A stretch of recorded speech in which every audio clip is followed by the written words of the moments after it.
এবারে স্ম্যাশ করে দিব, পাউডার হয়ে যাবে। রাসূল সাল্লাল্লাহু আলাইহি ওয়াসাল্লাম বললেন, না, বাল আরজু আন ইউখরিজাল্লাহু মিন আসলাবিহিম মান ইয়াবুদুল্লাহা ওয়াহদাহু ওয়া লা ইউশরিকু বিহি শাইআ।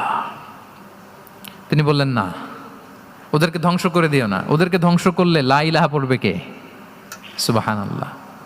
কি উইজডম ড্রিভেন ছিলেন উনি।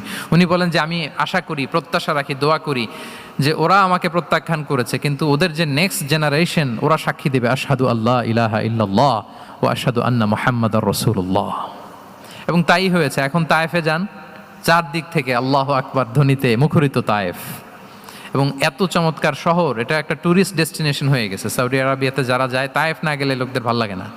ঠান্ডা, সবুজ শ্যামল, রেইনফল হয়, ফলমূল পাওয়া যায়। আব্দুল্লাহ ইবনে আব্বাস রাদিয়াল্লাহু তাআলা আনহুর স্মৃতিধন্য মসজিদ আছে, অনেকগুলো ইউনিভার্সিটি আছে, ইসলামিক ইনস্টিটিউশন আছে। এই যে নয়নাভিরাম তায়েফ, এটা রাসূল সাল্লাল্লাহু আলাইহি ওয়াসাল্লামের